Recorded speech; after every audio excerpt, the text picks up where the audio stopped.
In other news, major international news, Vladimir Putin blasted the U.S. and its allies in a new speech today as fears grow that the war in Ukraine could lead to a potential nuclear conflict. The Russian leader delivered remarks at a conference of international policy experts.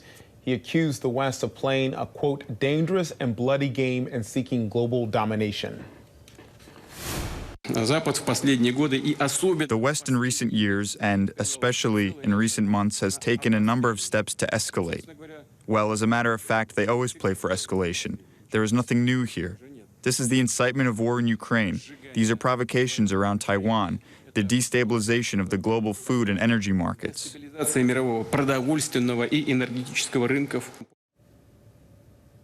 Putin also repeated his unfounded claim that Ukraine plans to detonate a radioactive dirty bomb. This just one day after Russia and NATO held pre-planned nuclear drills. Joining us more now, ABC News foreign correspondent Tom Soufi Burridge, live in Kyiv, Ukraine. Also, ABC News contributor and former State Department official Steve Ganyard. Good to see you both. Tom, let me start with you. Putin also denied any intention of using nuclear weapons in Ukraine. What else did he say in that speech? Well, Kenneth, I think the most interesting thing about this speech, I mean, in some sense it was typical of Vladimir Putin, a lot of mixed messages, a lot of finger pointing towards the West for his invasion of Ukraine. But I think really the overall point here is that what we're seeing from the Kremlin and from Vladimir Putin in this speech is a move away from a lot of the quite ridiculous rhetoric in the early stages of this war, trying to claim that this was a war fighting fascism and Nazism in Ukraine, which we know is not true, more towards trying to reframe the war here in Ukraine as an existential fight for Russia, a battle between the US and its allies and Russia, with Ukraine being the battleground. And Steve, we know that when it comes to Putin and the West, he's had a long history of talking bad about the West and been blasting the West since way before he invaded Ukraine. What stood out to you from this speech today? Yeah, Kenneth, I think as Tom noted, this is rhetoric we've heard before. We've actually heard it for a couple hundred years, this sense of aggrievement that it's always the West that's causing problems within Russia. So these are messages that are proven, have played well out over time.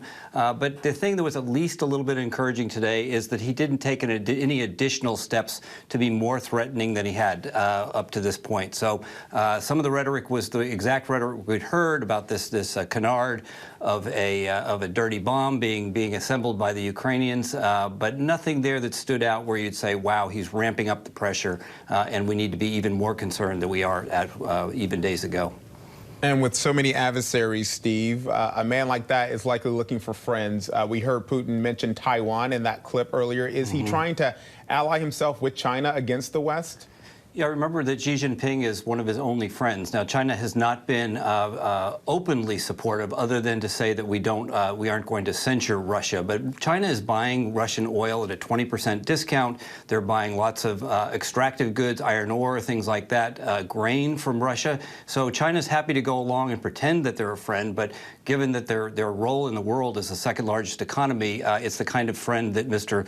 Putin needs at this point. So it's very interesting that it's the West against Russia, but that's the same language we're hearing out of Xi Jinping, that it's the West against China. And so Putin was throwing a bone there to Xi Jinping, saying, yeah, it's the same thing that they're doing to China with regards to Taiwan. And Tom, the U.S. and its allies are rejecting Putin's unfounded accusation that Ukraine is planning to detonate a so-called dirty nuclear bomb. Now Ukraine is warning of a potential Russian false flag attack at the Zaporizhzhia nuclear power plant. What more are you learning about that? Well, senior Ukrainian officials within the last 24 hours have repeated those claims. I mean, look, there is nothing to substantiate that apart from the fact that Russia controls the Zaporizhzhia nuclear power plant. Therefore, it controls the radioactive toxic waste there. And really, the rhetoric coming from Russia over the last few days is worrying. And it's worrying because Russia has form on this. We know in the past, over a matter of years here in Ukraine, Russia has done these false flag operations where they've said that something's about to happen. They've accused Ukraine of it, and then they've carried out the action themselves.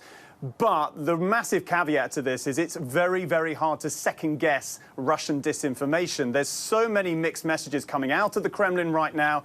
Very worrying rhetoric, escalation rhetoric, but whether or not Russia will carry out this type of dirty bomb tactic is very, very hard to prejudge. But, you know, the West, the US, is not taking any chances on this. US officials saying they are warning Russia that if it does carry out this type of attack, there will be consequences. Wow, mixed messages and escalating rhetoric. That is not something you want to see when you are dealing with nuclear powers. All right, Tom, Steve, thank you for your time. Appreciate it. Thanks, Kenneth. Hi, everyone. George Stephanopoulos here. Thanks for checking out the ABC News YouTube channel. If you'd like to get more videos, show highlights, and watch live event coverage, click on the right over here to subscribe to our channel. And don't forget to download the ABC News app for breaking news alerts. Thanks for watching.